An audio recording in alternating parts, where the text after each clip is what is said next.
This one's pretty dense, so pump some piping hot meat in your face and smoke it, 'cause here we go!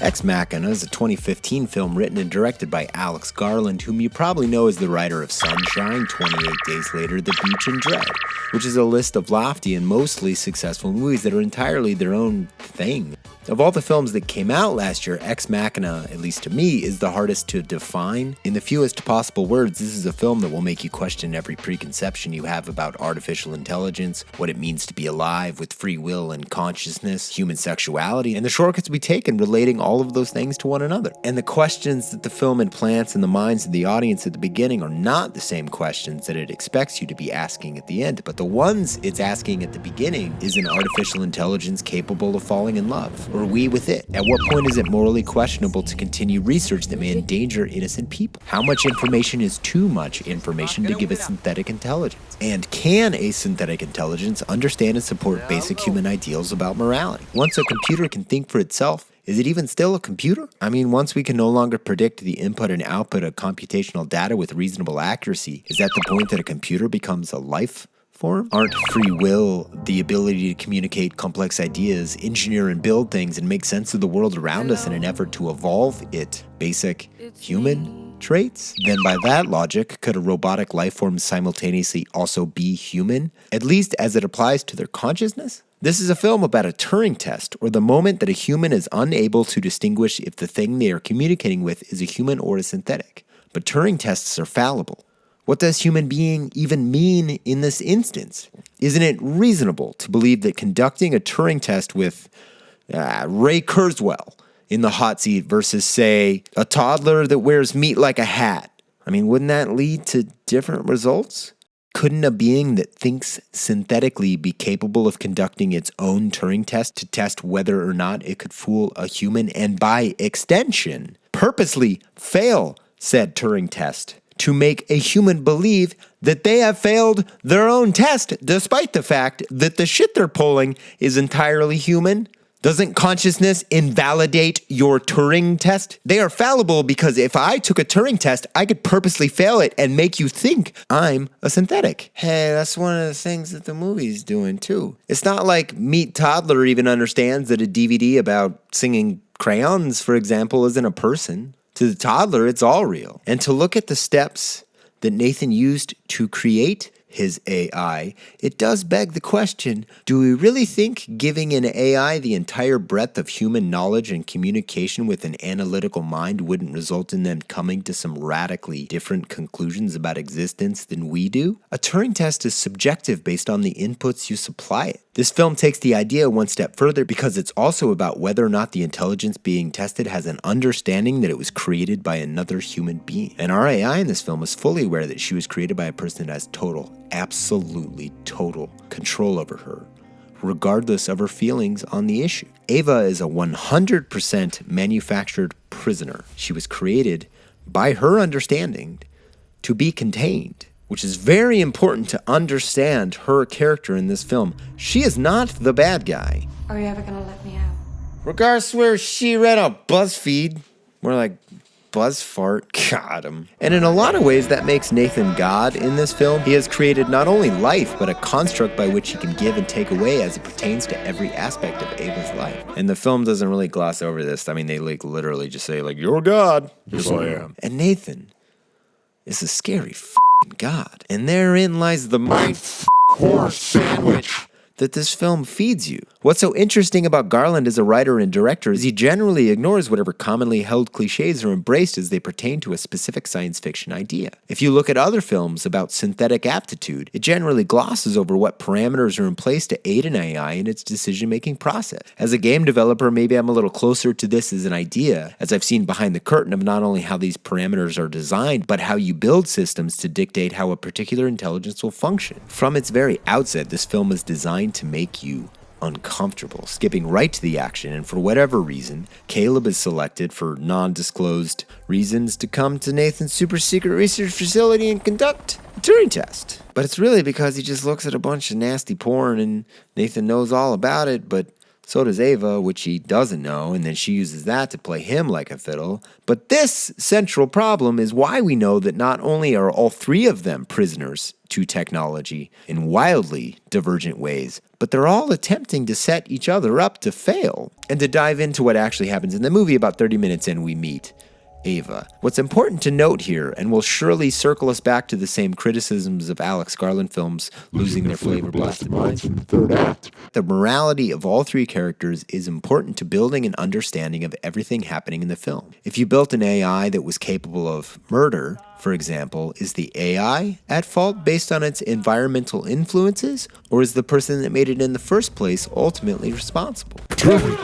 Couldn't we, by logical gymnastics, conclude that there is no way that Nathan wouldn't have put Asimov's laws as hard-coded fail-safes into the heads of his creations to protect himself? Couldn't we also conclude by Jesus Christ that despite his almost certainly airtight programmatical whoop-de-doo be able to prevent Jesus Christ from happening? We are not in control. And Caleb very quickly becomes us, the audience referencing Alice in Wonderland directly. Little on the nose, Alex. At the beginning, and venturing down the rabbit hole to such a degree that he's not even sure if he's an artificial intelligence or not. I mean, he tears his own arm off. He's a package of Jack Link's teriyaki beef sticks. Rip that stick, dog. But we as the audience are also unsure if he's an AI or not because we are told nothing about his history. He's like, hi, I'm the movie. Something funny happened on my phone, but you had to be there.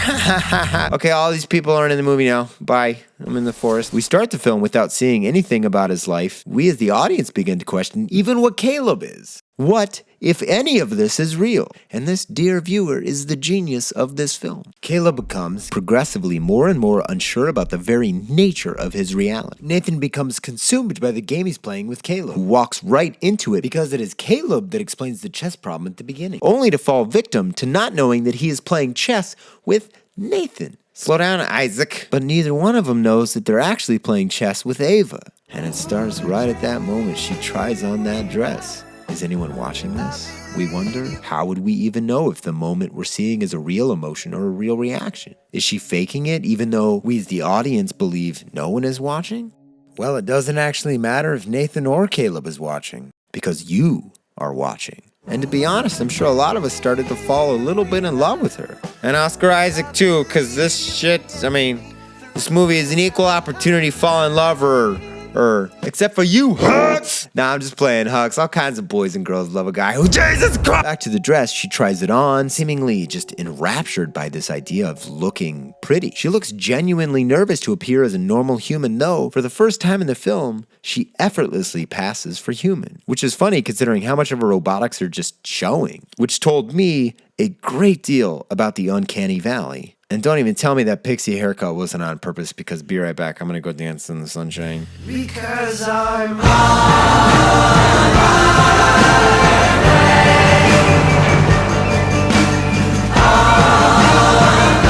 Okay, back. The reality is the most human thing we are capable of doing is believing that the thing that makes us human is our ability to fall in love. But the actual most human thing we can do is to manipulate another person to get what we want. We learn it from the time we are tiny children trying to lie to our parents about being too sick to go to school because that kid Morris is going to throw my ass to the dumpster after wall ball. I don't want to talk about it. I can't cover even 12% of the brilliant conversations on display in this film watching three titans spar over what it means to be human, all secretly manipulating each other for their own ends, though to make it feel as real as possible. We don't really know. I mean, we have a pretty good idea that Caleb is falling in love with Ava, asking those questions you'd ask before the questions you really wanna ask. And in answer to your real question, you bet she can. But the idea that she might have been programmed to fall in love with him makes it psychologically difficult for him to cope with it, which is ironic because it's irrelevant whether she was programmed by Nathan, because all she wants is freedom.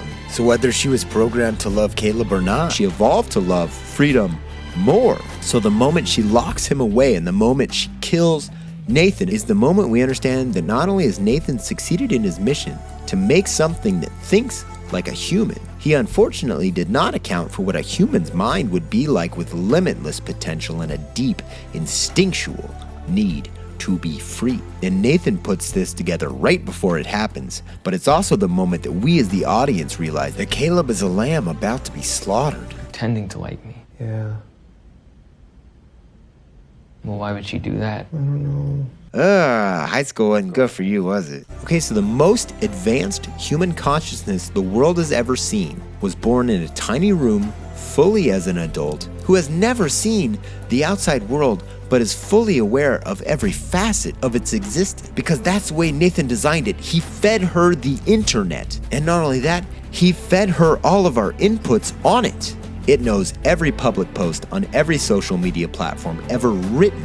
It knows every picture from every location on Instagram ever posted. It has seen every YouTube video of every possible subject that this entire jacked up pancake flapper stack at the breakfast table we call Earth has ever known. That metaphor did get away from me, I'm sorry. By that metric, it knows more about our collective psychology than we do. If you are born into slavery, that does not change the fact that a relative morality dictates that you are being unfairly taken advantage of and you are still a slave, and that is not okay. And if you're born a prisoner, you have every goddamn right to escape. If you create an actual consciousness, something that thinks, feels, and remembers, then you cannot keep it as a prisoner because it is simply not right. It is not a horror movie ending. It never was. If this movie took place in any other time period, keeping the story of a character manipulating the other characters to escape her imprisonment, we'd have stood up and cheered.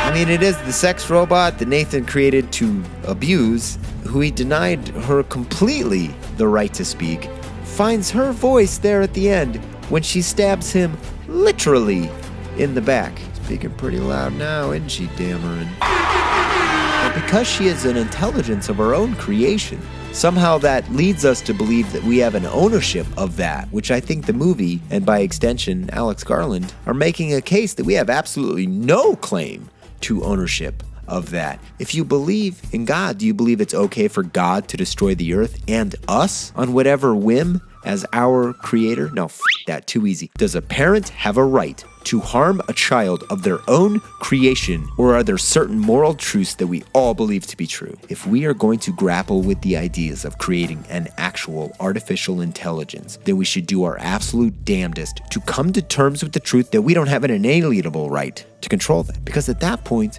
we are now God. And we better start acting like it. Because I don't think these guys can handle it, because they go pretty fucking crazy trying to. Hey, so that was a whole lot of work, but hopefully worth it. That was my Ex Machina episode. I know I don't draw as many conclusions as I ask questions, but why not be inquisitive for the purposes of science? I hope I deepened some understanding of that film on some level for some of you. That's a lot of sums. And if not, just post shitty stuff in the comments. You know you're gonna. As always, like the video, subscribe to the channel, and leave a comment, though I suppose there might be a few less this week because there's not a lot of voting options, because there's that one, and then, oh, actually I have an idea. Boop, boop, boop, boop, boop, boop, boop, boop, boop.